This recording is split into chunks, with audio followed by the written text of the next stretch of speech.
Welcome to First Unitarian Society of Minneapolis, the birthplace of Congregational Humanism. We carry on that tradition of free thought today, dedicated to promoting a free search for truth, meaning, and justice. Our web address is firstunitarian.org. I'm David Breeden, Senior Minister. Welcome.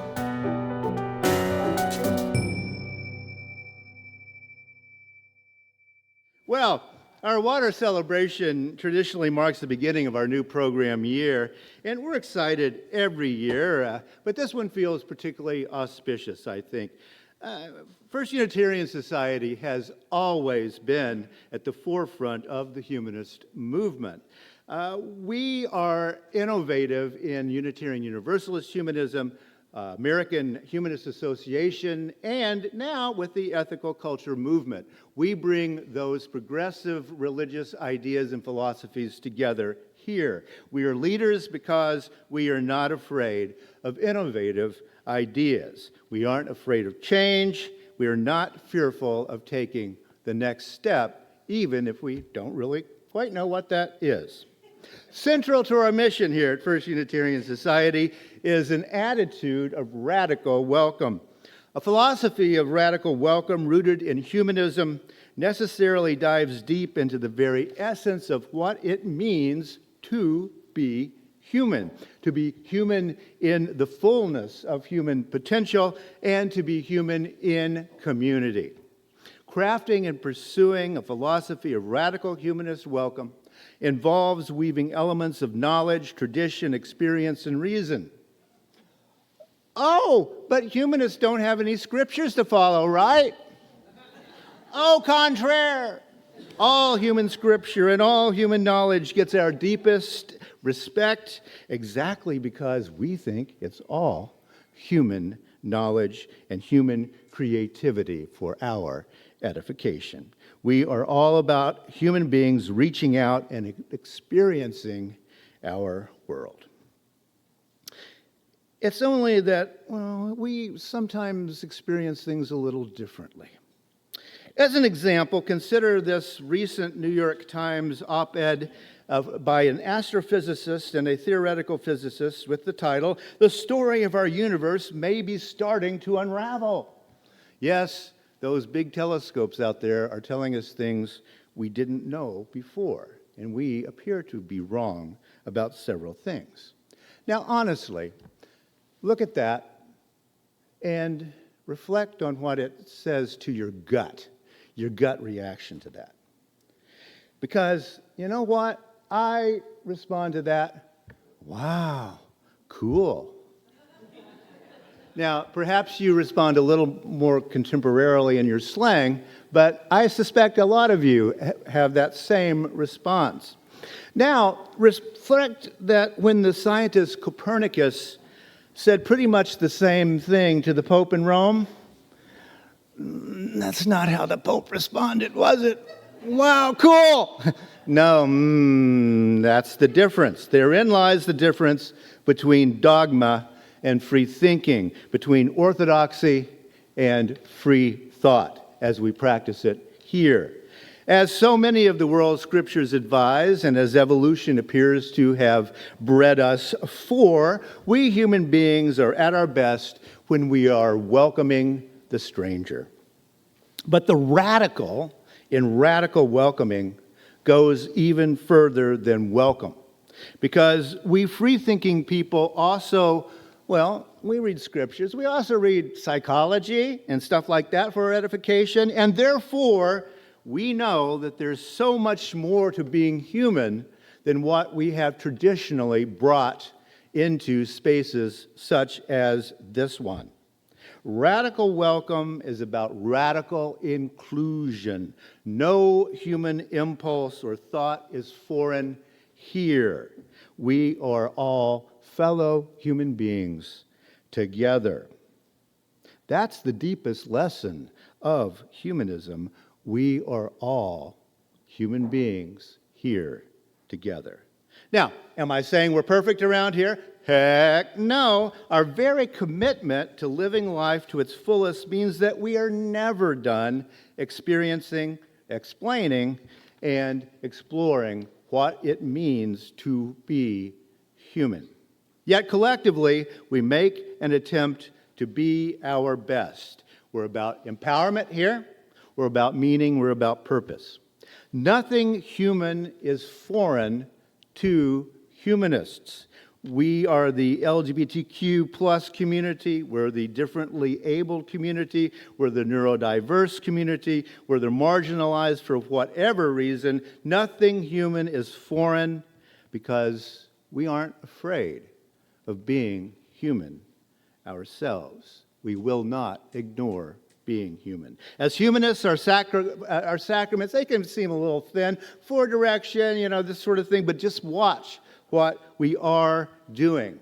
What we're doing is doing sacrament and ritual without the woo-woo, right? Because we're about you, and you. We know that human beings create the magic, and that's what we are about here. Today, for example, we did our water celebration, celebrating those 4 directions. After a while, we're going to go downstairs, and those in the building are going to have a great meal. No, it's not as fancy as a Christian Eucharist, but it's an open table where everyone is invited. Everyone, everybody, all the time. Sacraments and rituals are ways to create commonality and community. That's why we still do them here. Visitors, strangers, prisoners, immigrants, refugees, whoever you are, wherever you're from, we welcome you here. You don't see national symbols. There's no flags around here. It's humanity that matters, not where you're from, not your nation state, not even what you believe in terms of religion. Radical welcome is not a passive sort of acceptance. Come on, if you want to come on. Come on. That's not radically inclusive, right? We want this to be a transformative process for everybody, visitor and us alike.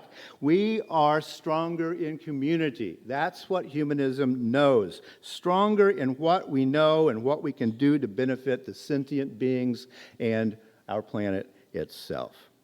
Because a philosophy of radical welcome is not about beliefs or failures of any particular institution, even like this one. A philosophy of radical welcome is about gathering the folk together, the people together, and then we'll see what happens in that den of conversation I often talk about.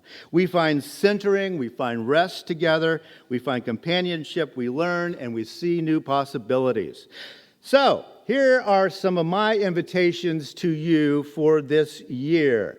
I came up with 5 of them, because, you do listicles these days.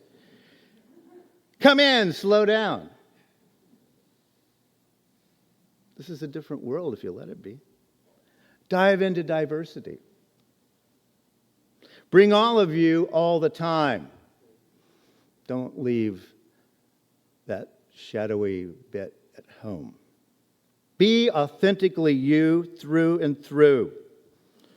Practice compassion, commitment, and courage together. It's real easy to be brave at home.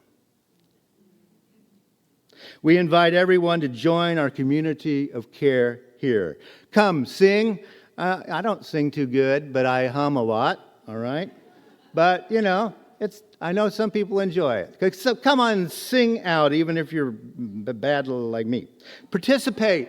Help teach here. Join in our volunteer operations. We have all kinds of stuff for you to do. Come in. You are indeed welcome. Now, what's not welcome here? Dogma. Dogma is not welcome here. Especially snarling dogma. Snarling dogma is not welcome here.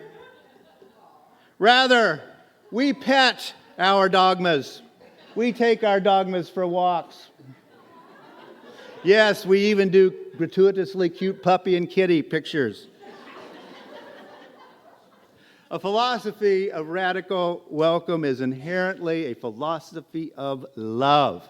Love, compassion, radical acceptance of our common humanness. So, I want to think through those invitations for you. We're going to aim to create a space not only of welcoming, but deep welcoming in spirit, word, and deed. Be welcomed here. Be willing to be welcomed here. Be welcoming here. Be willing to welcome others here. Join us in our common human project, because what we do together is free each other. Why do we do what we do here? So that all human beings may be free.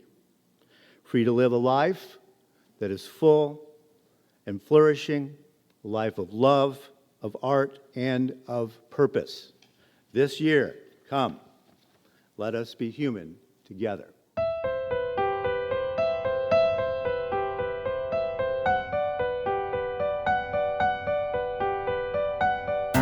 Thanks for listening.